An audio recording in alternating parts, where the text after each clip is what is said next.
오늘의 주요 뉴스입니다. 코로나19 신규 확진자가 12,693명으로 일주일에 2배씩 늘어나는 더블링 현상이 이어지고 있습니다. 전문가들은 다음 달 하루 최고 20에서 30만 명의 확진자가 나올 수 있다고 경고하고 있습니다. 정부가 오늘 저녁 7시 국가감염병 위기대응 자문위원회 첫 회의를 열고 재유행 대응 방안을 논의합니다. 코로나19 확진자의 격리 의무 조정이나 4차 백신 접종 지침 등이 검토될 것으로 보이는데 회의 결과는 오는 수요일 발표됩니다. 최근 일부 바이오 기업에서 직원 횡령과 해외 임상시험 실패 사례가 나오면서 바이오 기업들의 주식시장 상장 문턱이 높아졌습니다. 연구에 오랜 기간과 큰 비용이 드는 바이오 분야 특성상 기업들은 돈 가뭄에 시달리고 있습니다. 최근 수도권 서북부 일대에 러브버그떼가 출몰하면서 지방자치단체가 긴급 방역에 나섰습니다. 곤충과 야생동물이 잇따라 도심에 출몰하는 현상도 있는데 도시화로 인한 서식지 감소와 이상기후가 원인으로 꼽히고 있습니다.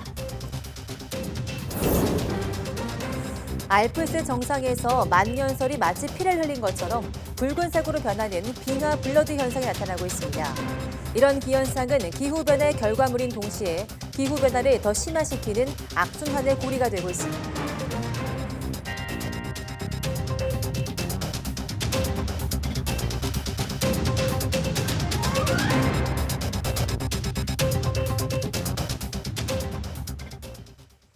네, 여러분 안녕하십니까? 7월 11일 사이언스 투데이입니다.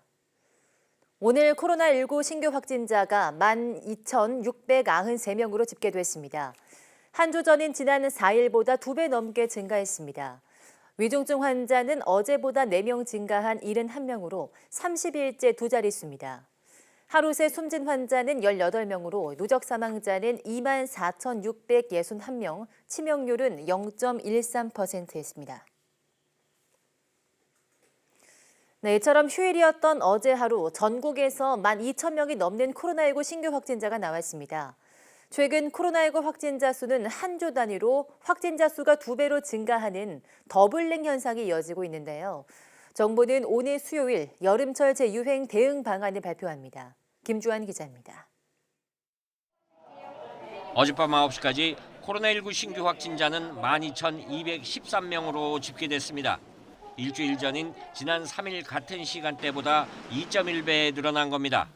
코로나19 유행세는 최근 들어 일주 단위로 확진자 수가 2배로 늘어나는 더블링 현상을 보이고 있습니다. 정부는 재유행 시작을 공식화했습니다. 원인은 BA.5 변이의 확산과 여름철 이동량 증가, 면역 효과 감소 등이 꼽힙니다. BA.5는 오미크론보다 전파력이 35.1% 세고 면역 회피 능력이 3배나 강해 코로나에 걸렸던 사람이나 백신을 맞은 사람도 다시 감염될 가능성이 큰 것으로 전해졌습니다. 자연 면역에는 접종에 의한 그런 자연 면역이 보통 3에서 6개월 정도까지는 감염 예방 효과가 있습니다. 근데 그게 지나가게 되면 사실은 재감염이 될 수밖에 없어서 여름 이후부터는 사실 재감염자가 굉장히 많이 늘어나게 될 거고. 전문가들은 다음 달 하루 최고 20-30만 명의 확진자가 나올 수 있다고 경고했습니다. 그러면서 고위험군을 중심으로 4차 접종을 늘리면서 개량 백신을 하루빨리 확보하는 등의 대책 마련이 시급하다고 조언했습니다. 백신 접종을 통해서 최대한 우리가 고위험군을 보호하기 위한 전략 외에도 항바이러스제를 빠르게 투여할 수 있는 시스템이 필요합니다. 정부는 오는 수요일 여름철 재유행 대응 방안을 발표할 예정인데 거리 두기 방식보다는 의료 대응이나 개인 방역 강화에 초점이 맞춰질 것으로 보입니다. YTN 김주환입니다. 정부의 과학방역 정책을 자문할 국가감염병 위기대응 자문위원회가 오늘 첫 회의를 개최합니다. 질병관리청은 오늘 저녁 7시 정기석 위원장을 비롯한 자문위원들이 첫 회의를 비대면으로 열고 코로나19 확진자 격리 의무 조정과 재유행 대응 방안 등을 논의할 계획이라고 밝혔습니다. 최근 코로나19 주간 확진자 수가 2배로 늘어나는 더블링 현상을 보이면서 정부도 재확산 국면 전환을 인정해 논의의 초점은 올여름 재유행 대비 방역 대응 전략이 될 것으로 보입니다. 자문위 회의에서는 코로나19 확진자 격리 의무 조정도 검토할 예정입니다. 네, 소득과 관계없이 지급되던 코로나19 격리자 생활지원금이 오늘부터 소득 하위 절반에만 지급됩니다. 중대본은 오늘부터 입원이나 격리 통지를 받는 환자는 가구당 소득이 기준 중위소득의 100% 이하인 경우에만 생활지원금을 지급한다고 밝혔습니다.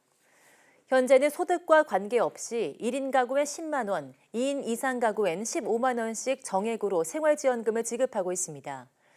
중소기업이 코로나19로 격리 입원한 근로자에게 유급휴가를 제공하면 정부가 하루 4만 5천 원씩 지원하던 유급휴가비도 내일부터는 종사자 수 30인 미만인 중소기업에만 지급됩니다. 네, 사람의 건강과 직결되는 바이오 분야는 불과 1, 2년 전만 해도 투자금이 많이 몰렸습니다. 하지만 막상 기대에 못 미치는 기업들이 속출하면서 주식시장 상장의 문턱이 매우 높아졌는데요. 금융당국은 투자자들의 보호를 위한 조치란 입장인데 성과물이 더디게 나오는 바이오 기업의 특성상 기업들은 돈 가뭄에 시달리고 있습니다. 이성규 기자입니다. 최신 백혈병 치료제인 카티 치료제로 임상 2상을 진행 중인 국내 바이오 기업. 임상 1상 결과가 긍정적으로 나오면서 무난한 코스닥 상장을 기대했지만 고배를 마셨습니다.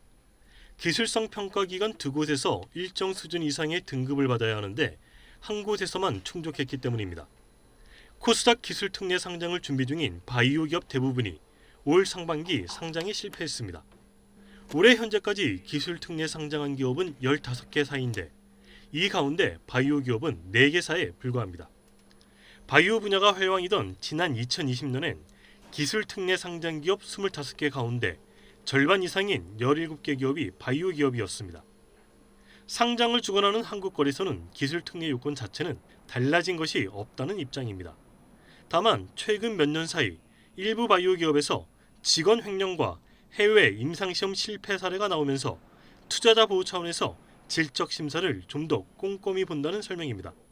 유효성이 검증이 돼야지 그래도 기본적인 신약 개발에 대한 그런 가능성을 엿볼 수 있다라는 거고요. 그 정도가 돼야지만 그래도 저희가 자본시장에다가 이 바이오 기업이라는 것을 상장을 통해서 투자자들이 투자할 수 있는 그런 기회를 제공할 수 있는 것이지 그 이전 단계에서 너무 리스키하기 때문에. 바이오 업계는 거래소의 심사 강화가 실력이 없는 기업들을 가려낸다는 점에서는 시장 전체적으로 긍정적인 효과가 있다고 말합니다.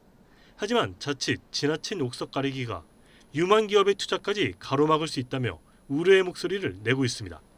정부에서 여러 가지 제도적인 그 잣대로 또 제기 시작을 하면 또 다른 문제가 발생을 하는데 결국은 이 말을 성숙화되려면 아주 스마트한 제도들이 필요하거든요. 그러니까 결국은 시장의 흐름에 맡기고 민간에 관련된 부분이 좀 주도할 수 있는 그런 인프라를 만들어야 되고. 바이오 기업이 개발 중인 신약 후보 물질의 유효성을 입증하려면 보통 임상 2상까지는 마쳐야 합니다. 오랜 기간과 많은 비용이 드는 만큼 상장 이후에 안정적인 자금을 확보할 수 있는 지원책이 필요하다고 전문가들은 지적합니다. YTN 사이언스 이성규입니다. 전국에 장맛비가 내리면서 절정에 이르렀던 더위가 누그러지고 있습니다. 하지만 오늘 비가 그친 뒤 다시 무더위와 게릴라 호우가 반복되겠습니다. 정혜윤 기자입니다. 어제는 서울 폭염이 절정에 이르렀습니다. 아이들은 도심 물놀이장을 찾아 찜통더위를 식혔습니다. 경북 의성과 경기 안성 기온은 무려 37도를 웃돌았습니다. 서울도 올해 들어 가장 높은 35.1도를 기록했습니다. 온열 질환자 수도 올해 650여 명에 이르러 지난해 같은 기간 대비 4배나 증가했습니다. 어제 밤부터 장맛비가 내리면서 전국에 내려졌던 폭염특보는 해제됐습니다. 오늘까지 중서부와 호남, 많은 곳은 최고 80mm 이상의 다소 많은 비가 내리겠습니다. 11일 서쪽에서 접근하는 기압골과 정체전선의 영향으로 전국적으로 비가 내리겠고 특히 시간당 30mm가 넘는 강한 비가 내리는 곳이 있겠으니 침수 등 비 피해 없도록 유의하시기 바랍니다. 비가 그친 뒤에는 다시 무더위가 강해지면서 폭염특보가 확대하겠고 온열질환 위험도 더 커질 것으로 우려됩니다. 비구름대의 영향을 받지 않는 곳에서는 폭염에 나타날 가능성이 높은 만큼 폭염과 호우 양쪽 모두의 대비가 필요해 보입니다. 특히 주 후반에는 정체전선이 발달하면서 또다시 국지성 호우가 내릴 가능성이 있어 무더위 속 게릴라 호우에 대한 대비가 필요할 것으로 보입니다. YTN 정혜윤입니다. 네, 최근 폭염과 장마가 번갈아 반복되는 등 날씨 변동폭이 커지면서 농작물 관리에 비상이 걸렸습니다. 변덕스러운 날씨는 한 해 농작물 작황에 큰 영향을 미치는 만큼 대비가 필요합니다. 이성호 기자입니다. 비가 잠시 그친 틈을 타 농민들이 배수로에서 작업합니다. 자칫 비가 더 내려 농작물이 물에 잠기지 않도록 미리 정비하고 있는 겁니다. 밭에서도 배수로를 깊게 설치해 습해에 대비하고 있습니다. 고추밭에서는 번갈아 찾아온 장마와 폭염으로 병해충이 발생하지 않도록 소독약을 뿌려주고 있습니다. 제때 관리하지 않으면 뿌리가 썩거나 줄기와 잎사귀가 시들 수 있기 때문입니다. 비가 그친 뒤 폭염이 찾아오면 벼농사는 온도 상승 억제를 위해 물을 깊게 관수하고 흰잎 마름병, 도열병 등 방제를 서둘러야 하며 밭작물은 스프링클러를 틀어주고 과수원에서는 가뭄 뒤 갑자기 많은 양의 수분이 유입되면 열매 터짐 현상으로 피해가 커질 우려가 있습니다. 이에 장마 기간 토양의 수분 변화를 줄이는 게 중요한데 나무 아래를 필름 등으로 덮어주는 것이 좋습니다. 꽃눈이 잘 자라도록 웃자란 가지를 잘라주는 것도 필요합니다. 또 습한 날씨에 과수화상병 병원균이 더 잘 전파될 수 있어 세심한 과수원 관리가 필요합니다. 이런 꽃눈이 정상적으로 발육하기 위해서는 도장지, 그러니까 웃자람 가지를 제거를 한다든지 나무 내부로다가 햇빛이 제대로 들어갈 수 있도록 조치를 좀 해주시는 게 좋고요. 농작물 병해충은 병반이 보일 경우 이미 상당 부분 전이가 이뤄진 상태여서 무엇보다 사전 애찰이 중요합니다. YTN 이성호입니다.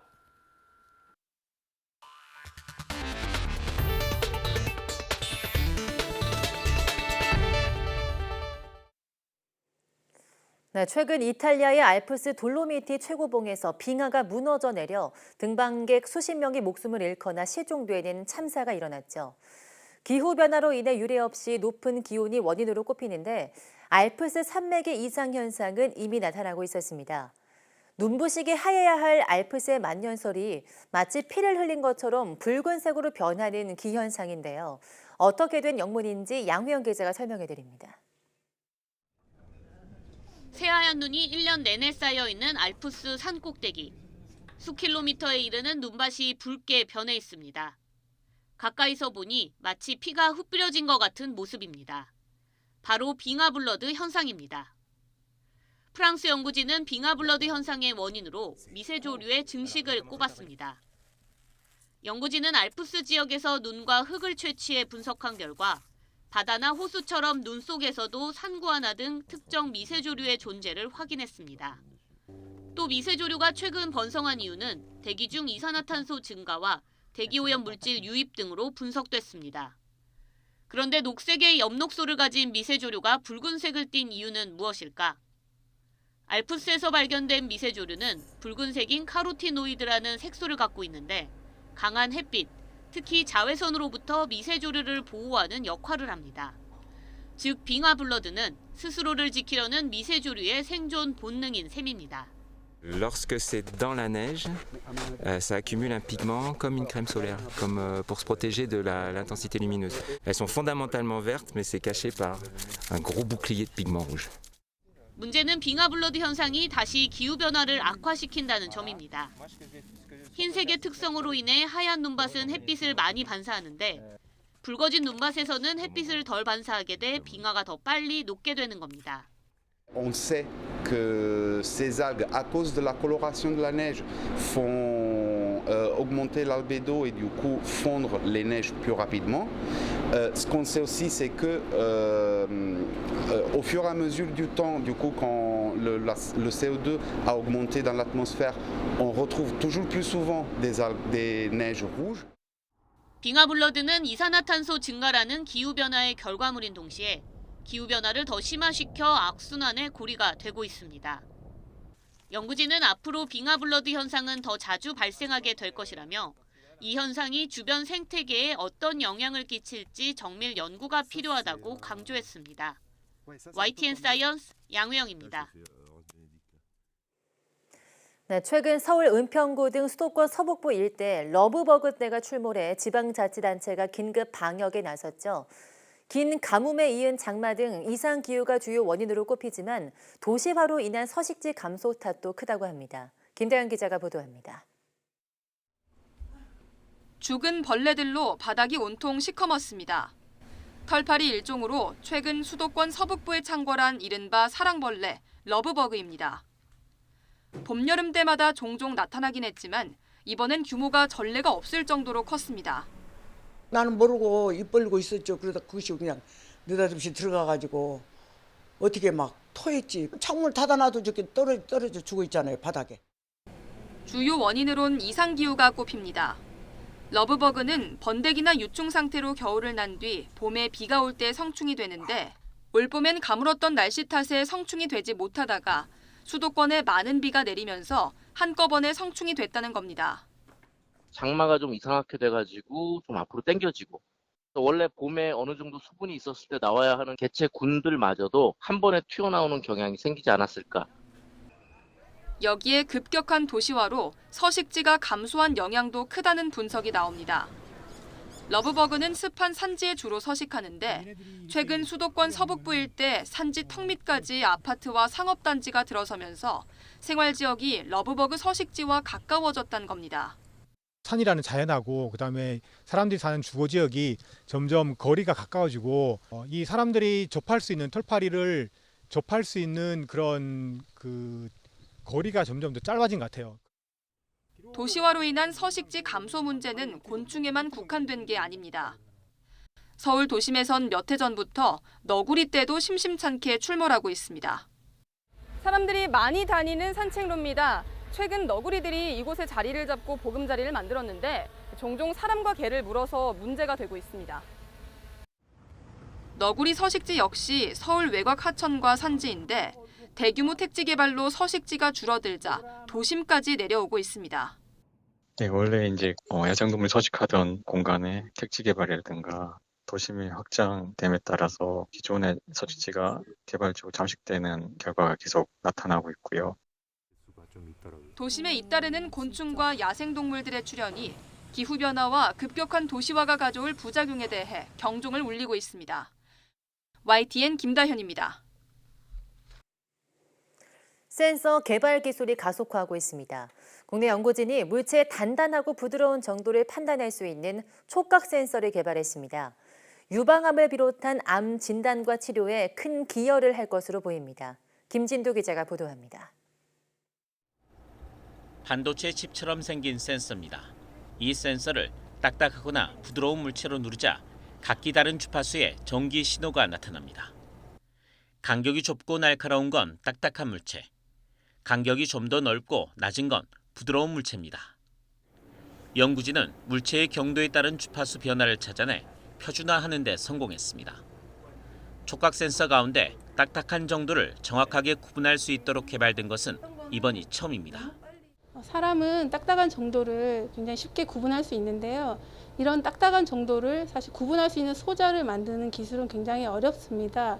그리고 저희는 그거 나아가서 그 딱딱한 정도를 정량화할 수 있는 기술까지 개발했다는 점에서 의의가 있습니다. 이런 촉각 센서를 인공지능과 결합한 뒤 유방암 검진을 학습시켰습니다.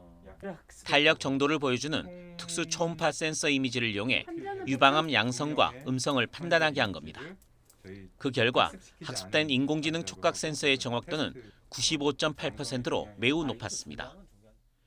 100명의 유방암 의심 환자가 있다면 고통이 심한 조직 검사 없이 센서를 접촉하는 것만으로 96명을 찾아낼 수 있는 겁니다. 소자를 하나 가지고서 그 경도를 구별할 수 있는 그런 결과를 얻었는데 이제 앞으로 이게 의료 기기화 되려면 그 전체 모양을 볼 수 있는 이런 어레이 형태의 소자를 만들어야 되고요. 이 기술은 암 진단뿐 아니라 의사가 수술 부위를 접촉할 수 없는 로봇 수술에서 종양이나 질환의 침범 경계를 인식하는 데 유용하게 활용될 수 있을 것으로 보입니다. 이번 연구 결과는 재료 분야 국제학술지인 어드밴스 머티리얼스에 게재됐습니다. YTN 김민우입니다. 배송 물품을 고객에게 전달하는 마지막 과정을 라스트 마일이라고 합니다. 업체들은 이 작업에 자율주행 배달 로봇을 도입하려고 준비하고 있습니다. 안전을 강화하면서 인건비 부담을 줄이기 위해서인데 관건은 규제 해소입니다. 현장에 이승윤 기자가 다녀왔습니다. 프로 경기가 진행 중인 한 골프장. 배달 로봇이 사람이 걷는 속도와 비슷한 시속 7.2km로 골프장을 활보합니다. 사람이 보이면 속도를 줄이고 안전하게 피해갑니다. 이번 골프 대회에서는 자율주행 로봇이 운영되고 있습니다. 선수들과 갤러리들에게 음료수를 제공하고 있다는데요. 제가 자율주행 로봇한테서 음료수를 받아보도록 하겠습니다. 최대 40kg까지 짐을 나를 수 있습니다. 이처럼 주문 상품을 소비자에 전달하는 최종 과정을 라스트 마일이라고 부르는데 이 시장을 선점하려는 경쟁이 치열합니다. 저희는 카메라 기반의 자율주행 기술들과 이를 똑똑하게 인지하게 할 수 있는 딥러닝과 AI 기술들, 그리고 고전적인 회피기동 알고리즘들을 원천 기술을 개발해서 저희가 수백만 원대의 로봇을 상용화하고 있습니다. 호텔과 병원 맞춤형 로봇을 개발한 LG전자는 CJ 대한통운과 협업에 나섰습니다. 배달의 민족은 딜리란 이름의 로봇을 개발해 시장 1위 수성에 나섰습니다. 하지만 본격적인 도입 시기는 미정입니다. 로봇이 이동할 때 관리자가 동행해야 한다는 규제 때문입니다. 비 홀딱 맞은 상태로 가니까 딜리랑 같이 고생하신다고 말씀해 주는 게 저는 정말 기억에 남습니다. 또 현행 생활물류 서비스 산업발전법은 이륜차와 화물차의 택배만 허용하고 있습니다. 정부는 신산업 발전을 저해한다는 지적에 규제 완화에 나섰습니다. 드론 자율주행, ICT 융합, 바이오 헬스케어 등 신산업 분야에서 33건의 규제를 개선합니다. 드론과 로봇도 택배 작업에 활용될 수 있도록 관련법 개정을 추진한다는 계획입니다. YTN 이승윤입니다. 네, 지난해 세계인 10명 가운데 1명은 굶주림에 시달렸다는 결과가 나왔습니다. 유엔 산하기구 등 국제기구들의 공동조사인데요. 코로나19 영향 때문으로 보이는데 우크라이나 전쟁과 경제 충격이 겹친 올해가 더 큰 mun제입니다. 류재복 기자가 보도합니다. Juu ya njala watoto walilala njala, ndio nimeramukia kulombalomba. Nimesema mwingine atanibariki na kabunga, ndio ndasongea watoto tukule. 두 아이 엄마인 카술라에게 오늘은 그나마 형편이 나은 날입니다. 콩죽이라도 끓여 먹일 수 있기 때문입니다. 세상에서 가장 버림받은 난민 사태로 꼽히는 콩고 민주공화국 국민은 하루하루가 지옥입니다. Kuna watoto 10, watoto 4 wanagonjwa bwaki, kukosa chakula na cha kuwafunika vile ndio na wengine na mimi saa hii niko nagonjwa homa. 지난해 세계 기아 인구는 8억 2천만 명. 코로나19 사태 이전인 지난 2019년보다 1억 5천만 명이나 늘었습니다. 10명 가운데 1명은 끼니를 걱정해야 할 처지입니다. 특히 5살이 안 된 어린이 가운데 4,500만 명이 만성적인 영양실조에 시달리고 있습니다. This year's report therefore reminds us yet again that hunger, food security and malnutrition in all its forms are an urgent global concern requiring coordinated resolve and action. 올해는 사정이 더 나빠질 것으로 보입니다. 우크라이나 전쟁으로 국제 공급망이 무너져 버렸기 때문입니다. 곡물값이 오르니 아프리카의 가난한 나라에 지원할 식량은 더 줄어들게 됐습니다. Before the conflict, Ukraine used to feed the world. Now they need help to feed themselves. 유엔을 비롯한 전문가들은 분쟁과 기후변화, 경제 충격이 불평등과 결합해 최악의 기아 사태를 겪을 수 있다고 경고합니다. YTN 이재복입니다.